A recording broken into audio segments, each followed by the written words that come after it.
Okay guys, so welcome back everybody, new and old, or whatever the hell. Anyways, so we're going to get into the 2.5 here, and we're going to put in new bearings and a 3.3 crank and stuff like that. Anyways, get on with it. So I got out, I think, all but one head screw. Can't remember which one it is, but because nobody likes watching somebody take screws out for half an hour and piddling with screwdrivers. There we go. Make sure the head gasket's there and you don't lose it. All right.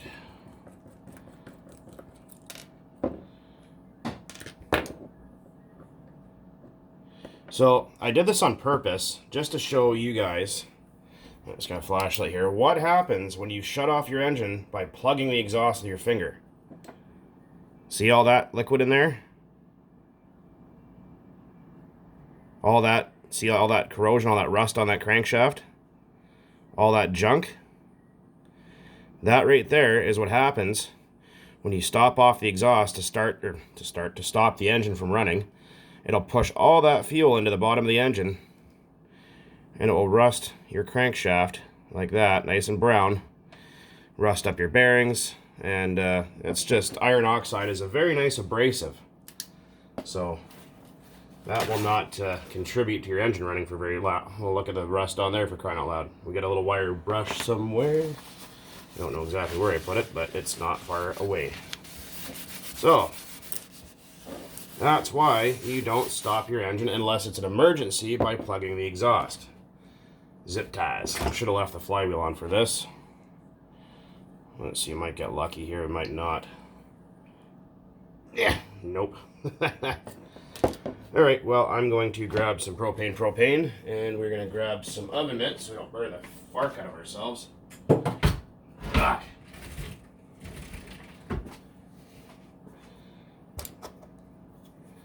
And we're going to warm it up a little bit. My plant is attacking my head again, crying out loud.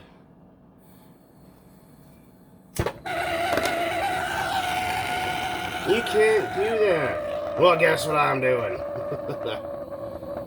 Just a little bit.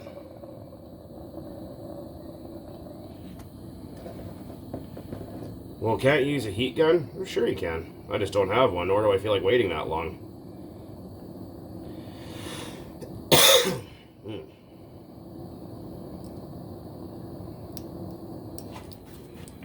Okay, now I'm just going to find my...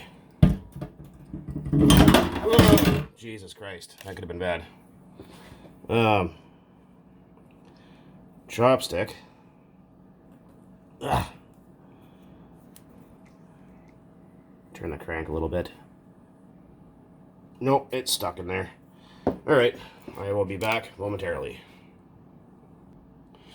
Never mind. I just had to push a little harder. Alright, so our sleeve is popped up.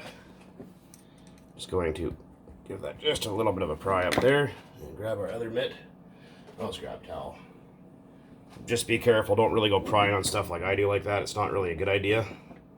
You get one of those plastic spudge bar things. They're a lot more safe for your engine there. So, all right, a little toasty. So what we're going to do is take a Scotch-Brite and just clean up that shit on the outside of that sleeve. That'll aid in it going back in easier and coming out next time.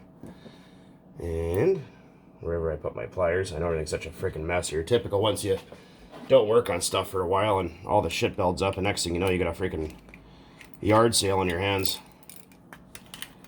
I'm out of there.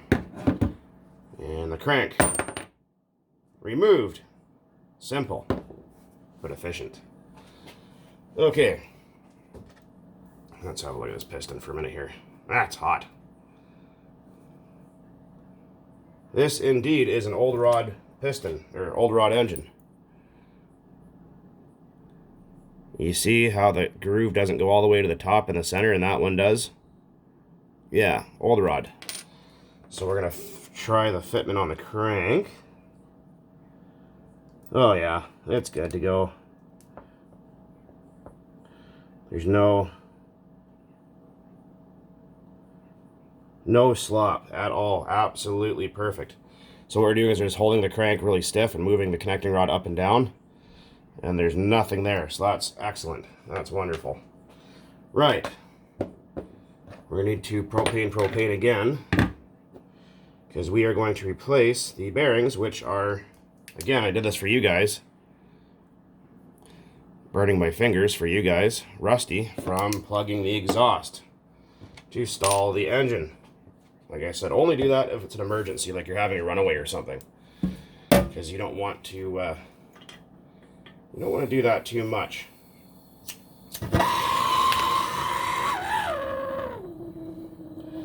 Like I said, I made a video explaining why it doesn't hurt anything when you do that, but people, oh, well, my daddy, well, it doesn't have to be an American accent. Sorry to all you guys out there that are awesome, but my daddy said so, and blah, blah, blah, and Uncle Ned told me I had to do this, otherwise it'd blow up, and I'm like, well, there's a lot of good Uncle Neds out there, and a lot of ones that don't give very good advice. Nope, not hot enough. Or it's stuck. Oh, fuck, I almost burnt down my kitchen. Ah. You tell them how to practice, guys.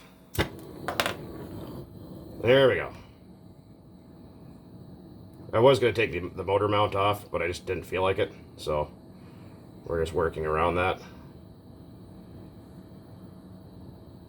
Plus, one of the screw holes is already kind of a little bit buggered. It's the only mount that I have. There, I think that'll be sufficient. Sorry for blocking the view.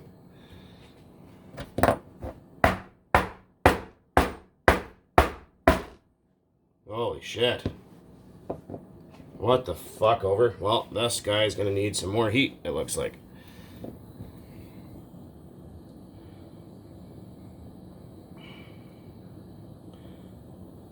Usually they don't take that much. Must be old and corroded in there. That's just the WD-40 burning away, so it's not that hot. Maybe about 300 degrees. There we go. Alright. Perfect. Put my torch down there so I don't freaking burn down my kitchen. And we're just going to turn the old crank to pop out the front bearing. There we go. And like I said, there's also a little port right there. We're going to clean that out too. I'm just going to let this cool down to ambient temperature.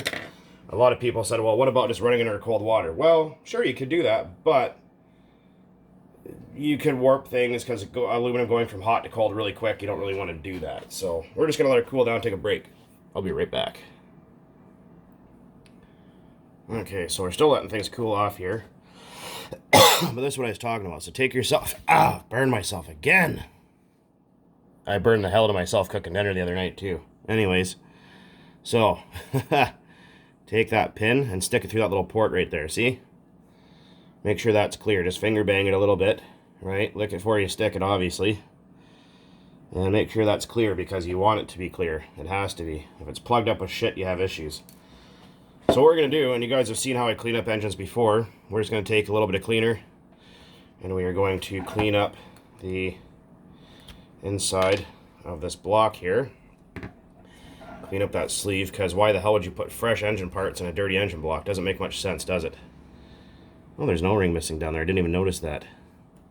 Well, I guess it actually technically doesn't really need to be there, since this carburetor... This is the carburetor that's on this engine that you guys saw running, and it runs really good. It's low speeds on the same side as the high. But it's a Force FC 15 carburetor. 18 carburetor. I'm not exactly sure, but it's an older model. But that's what I got on there, so... Because I know someone was asking about that recently, but I can't remember your name, I'm sorry, but... So, people keep asking, well, how do I know which one I need? Okay, well...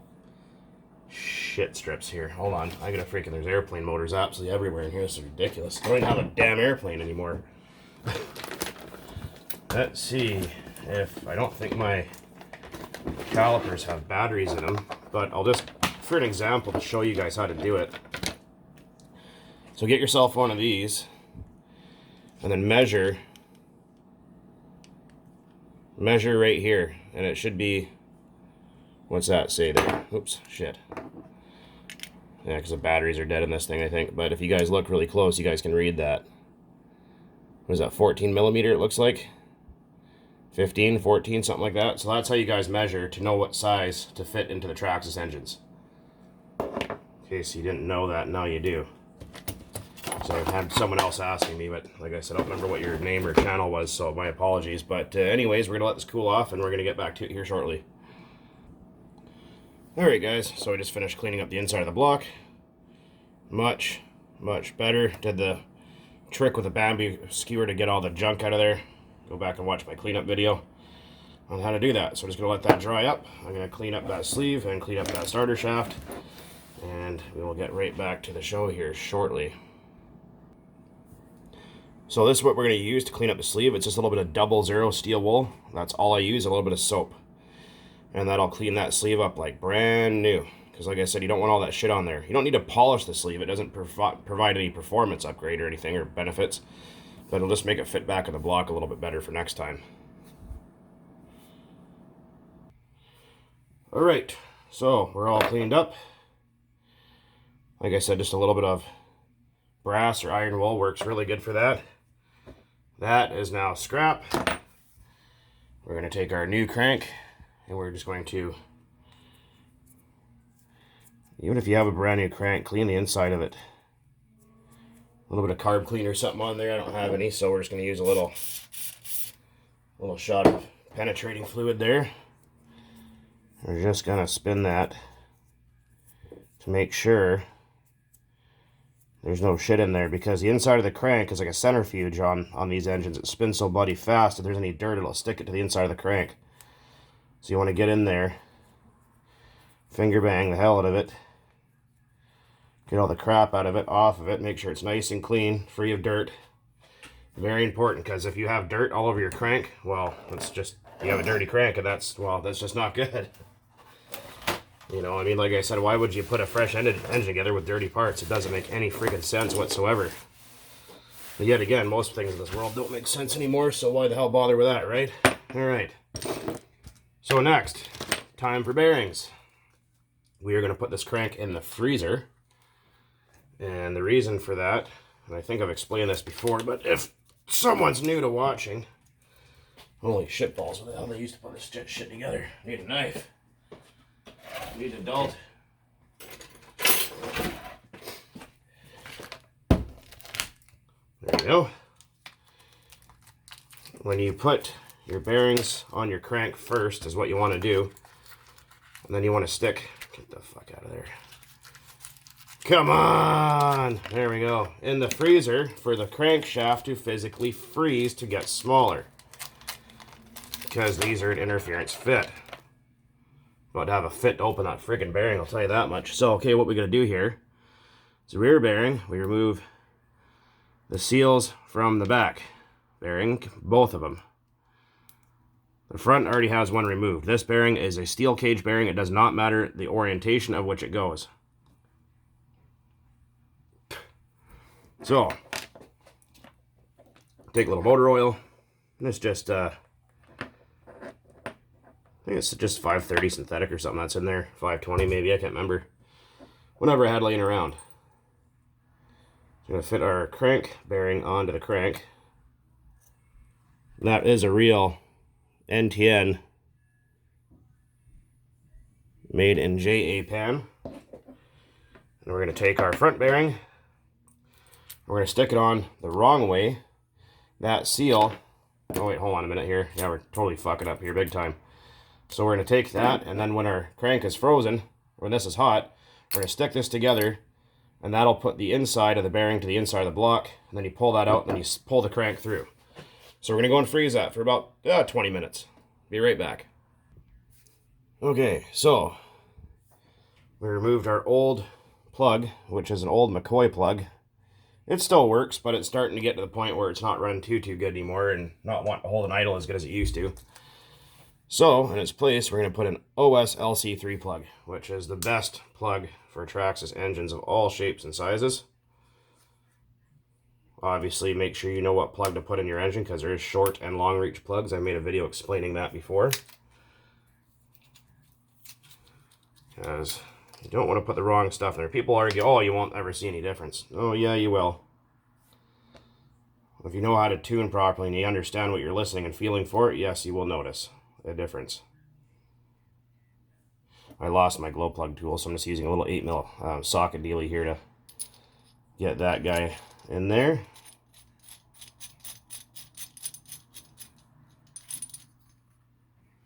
Of course it doesn't want to go in. Anyways, I'm sure you guys know what a glow plug looks like going in and out. Nice and bright. Just how it should be. Perfect. Okay, guys.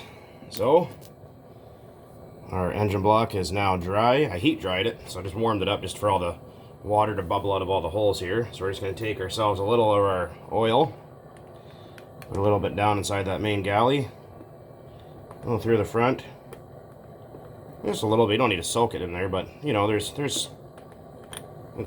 got oil on it. Just put oil everywhere. Put it in where the sun don't shine sometimes for some people, but yeah, anyway. Okay, frozen crank. Time to warm up. Well, it's already warm, but just gonna heat it up a little bit more.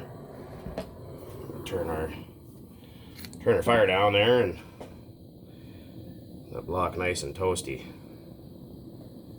Some people says, oh, you have to leave the crank in there overnight and all this other rigmarole. No, you don't. The damn thing's so small. It can only get so cold. You know what I mean? There's so much bullshit that people come up with. It drives me insane. Like, how in the hell do you expect a little crankshaft to need that much time to cool off?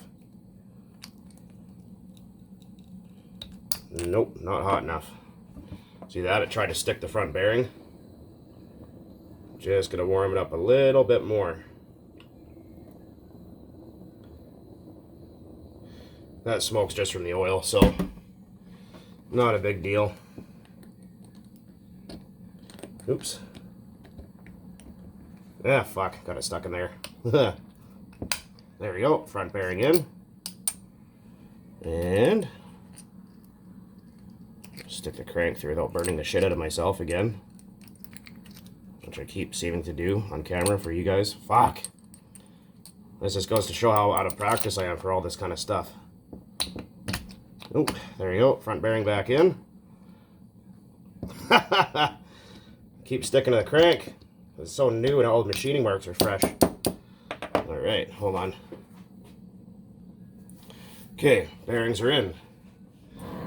Yeah, I kind of screwed that one up. I kept burning the crap out of myself because I'm not caffeinated enough. But when you get your bearings in, make sure you give the crank a nice little tug to make sure the rear bearing is seated. And everything should spin nice and free and beautiful. So now we're just going to take and let this guy cool off to ambient temperature. People say, oh, spray with brake clean and do this and do that. Throw a little bit of oil in that crank through the center. And no, just let it hang out. Just let it hang out. Cool off all by its lonesome. Alright guys, so we're back. So, we're all cooled down to ambient temperature. It takes about, maybe 25 minutes. Not a big deal. So we put some oil in our crank. We got some oil in our main bearings. And we're gonna slip our crank through. Oh yes, absolutely, just like butter. If you feel any binding or galling or any kind of weird chattering or anything like that, take it apart and find out why. Also, I think for the one or two people that are asking, no, I don't use fast steady bearings anymore. Not in engines anyways.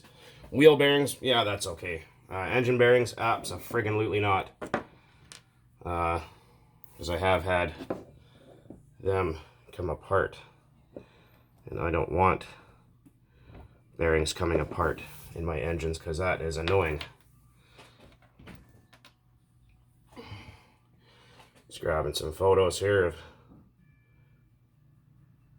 lubricating everything, because the more I lubricate things, the more it annoys the shit out of everybody. So I enjoy annoying the shit out of people.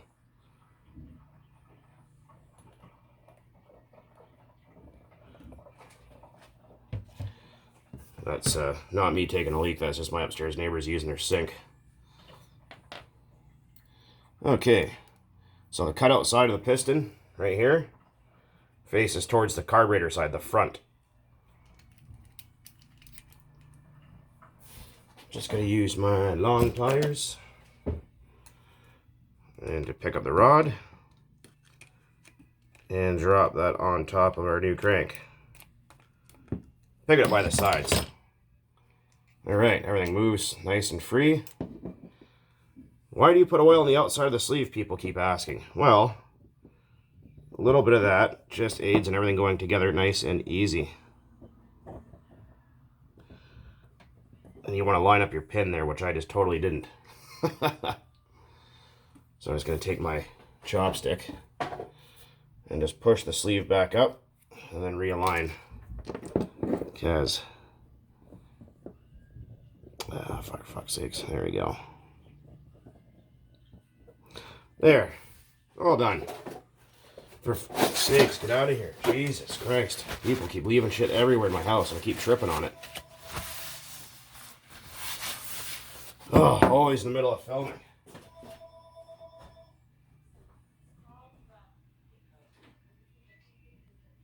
Fuck off, I don't want any. Jackass. God, those people are fucking relentless. So how many times do you have to tell somebody, no, I'm not interested in your product? Holy shit. Okay, moving on. Cylinder head, which is a 2.5 millimeter hex.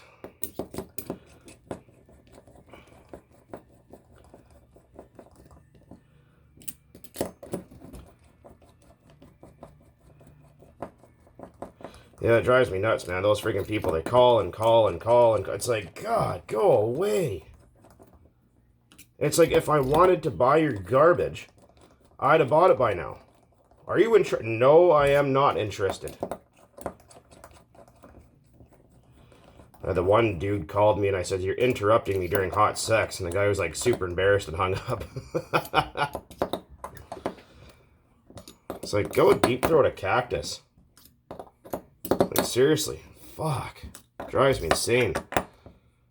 So I do not have a real job. It's like, well, this is my job. I'm like, well, it's a stupid one. Find something else to do besides harassing me. Sakes. You must have been freaking fantastic as a child. Just annoy the shit out of everybody. Alright, next.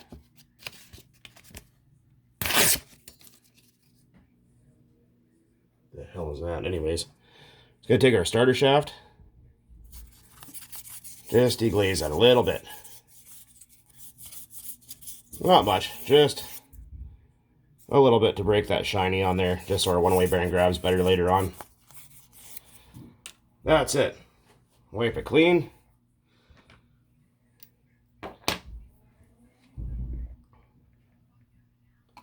Oh, I think people are in the back alley doing something. I could hear something, but I wasn't sure what the hell it was. Okay. So we're all back together. Nice and lovely.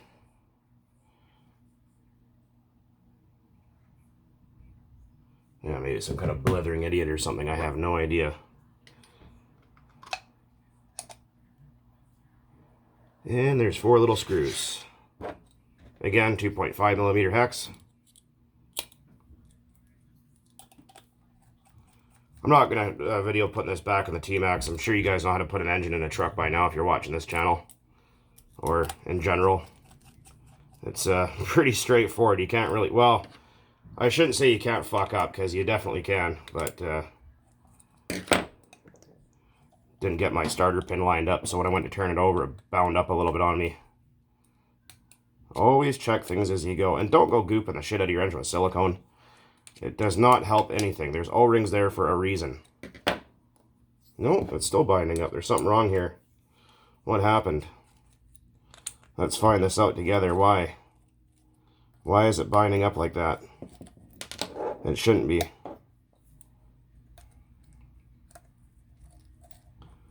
See, people just force it together, then force it to try and start, right? Okay, so we're just going to line up our Starter shaft, I think I just didn't have it lined up good enough. Should make an audible click, and it should turn the crank when you turn it like that. Okay. I think we are all set here. It happens occasionally. It's not a big deal. Just don't go torquing the shit out of things and go, why did it break? It's the old, you know, put it in the vise and crank it up until you hear it crack, back it off half a turn. Tighten it till it loosens, back it off half a turn. It'll be fine. I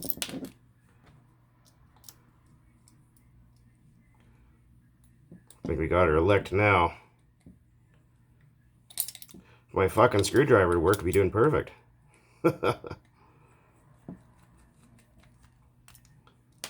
Oh my god, guys, come on now. I shouldn't even have filmed this part. This is ridiculous. Okay. Nope, there's something wrong here. I don't think I got my back bearing seated far enough, because it binds up and won't let the engine turn over. I'll be right back. Alright, yeah, that's all it was. So what happened was, when I put the rear bearing in, I didn't pull hard enough, and it didn't seat into the cavity of the block all the way. So, easy tip or trick to do that, if you run into the problem I had when you tighten the back plate up and it binds up on you, is just warm up your block and just grab the crankshaft and give it a sharp tug, and then let it cool back down, and that'll usually solve the issue. So, it happens. It happens to the best of us. See? Just like new. No problem.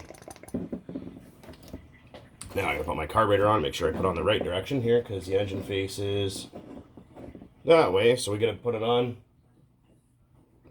that way. Alright. Dab of oil. You put too much oil on it. Oh, that's what your mom said too. Okay, I can't find my little socket, but I got to tighten that up after, and I'm sure you guys can imagine what that would look like. Gonna get the rest of this assembled. I'll be right back. Okay, guys, there we go. Lots of good compression. Everything turns smooth. Perfect. Alright, so there's the old bearings. They're all yucky and nasty.